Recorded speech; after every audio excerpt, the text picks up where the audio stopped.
Thank you very much. What we've been hearing is how the system actually works right now. And I want to emphasize we have a world food system. It's based on large multinational companies. It's based on private profits. It's based on a very, very low measure of international transfers to help poor people, sometimes none at all. It's based on extreme irresponsibility of powerful countries with regard to the environment. And it's based on a radical denial of rights of poor people, as we just heard. It's interesting, we heard from the Minister of DRC, what's wrong with your country? Well, we don't even start by saying the King of Belgium created a slave colony for 30 years. The government of Belgium ran the slave colony for another 40 years. The CIA assassinated your first popular leader, Mr. Lumumba, and then installed another dictatorship for the next 30 years. And then Glencore and others now suck out your cobalt without giving you tax income. We don't reflect on that. We say, what's wrong with you? Why don't you govern properly? And so we have a system, but we need a different system. We cannot turn this over to the private sector. We already did about 100 years ago. Not only to the private sector with the US military behind it, with the defense of these property rights in the Minister of Honduras's country, where United Fruit ran the country for a long time. And their attorney was the foreign minister of the United States, Secretary Dulles, and his brother was the head of the CIA, and overthrew the next door neighbor, Mr. Arbenz, to make sure that United Fruit could have its property. So we have a system, but we need a different system. And the different system has to be based on principles of human dignity in the Universal Declaration, principles of sovereignty, principles of economic rights, because these are not nice things to do. In 1948, all the government said that food is a right, social protection is a right, not a nice thing, not a pleasant thing, a right. That was 73 years ago. The SDGs are nothing more than our generation's attempt to honor the Universal Declaration of Human Rights. I come from a country that not only doesn't care about the world's poor, it doesn't even care about its own poor. 1 in 7 Americans is hungry right now. And they don't care. I mean, the poor people care, but one political party, all it cares about is cutting taxes for the rich and filibustering any solution. So we're in a world that's really tough. The private sector's not going to solve this problem. I'm sorry to say to all of the private sector leaders, behave, pay your taxes, follow the rules. That's what you should do.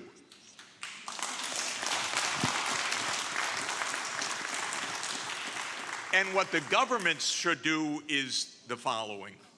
They won't, but they should.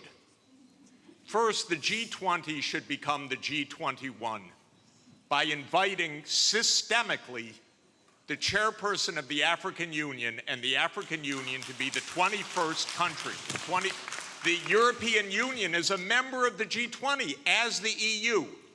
If you add the AU as the 21st for the G21, you add 1.4 billion people to representation at that crucial event.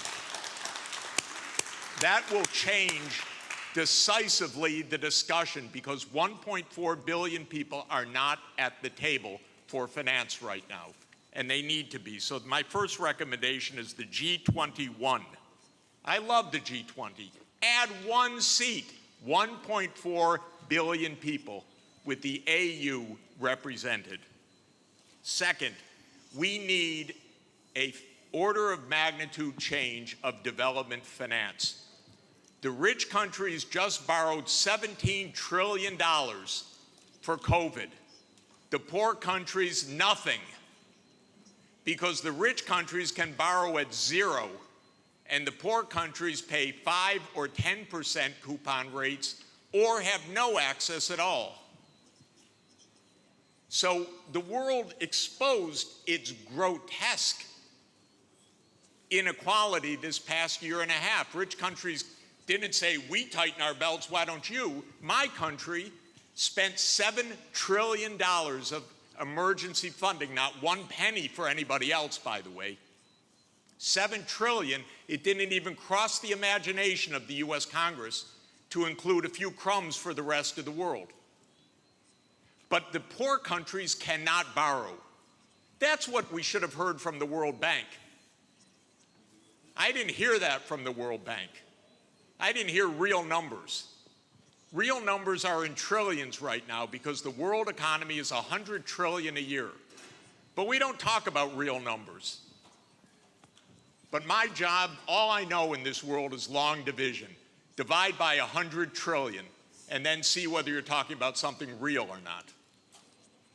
So that's the second thing. We need massively to increase the lending and borrowing capacity of poor countries at near 0 interest rates like the rich countries have. Then they could get something done.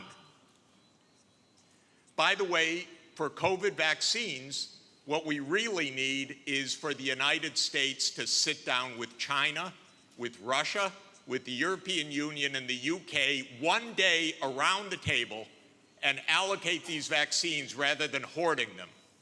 That's all it would take. And then we're going to have national pathways. This is a wonderful idea, but they're going to need financing. And so everything that I've been saying, I know the numbers. That's all I do for 40 years is add up what's missing. You want electricity? It has to be purchased. You want digital access? It has to be purchased. You want safe water irrigation? It has to be purchased.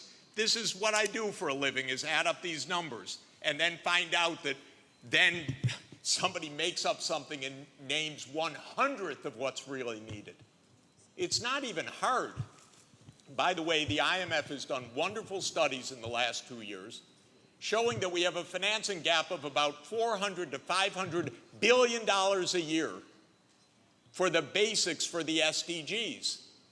They show the gap, but nobody comes up with the number, the solution, which wouldn't be so hard because that's just not a big number. It's 0.5 of 1% of world output. So if we really care, we wouldn't have the G7 saying, we love education, therefore we're going to give $3 billion for education. That's what they said at the summit. But what UNESCO has shown is that you need at least $30 billion a year, minimum. But nobody looks at numbers. They just make up nice check the box. So we need the real numbers of finance to back the national pathways. The final thing is we need the UN as the core and central institution of this world, period. Because this is the only way we're going to have a civilized world, is a strong UN. And it cannot be that the whole UN budget is less than my neighborhood's budget in New York. The UN core budget this year is $3 billion. New York City's budget is $100 billion. And then we say, why don't things work well? Because the rich are hoarding everything. Final point, rather than our 3 billionaires going in space, well, they could go into space and stay there and leave their money behind. That would be one idea. But another idea is we have 2,775 billionaires on the current list. Their combined net worth, 2,700, is $13.1 trillion. Now, I have it on good authority, you don't need more than $1 billion to be comfortable. But they have an excess of $11 trillion over just the $1 billion. So we should be taxing that and having a civilized world. Thank you. Jeffery Sachs.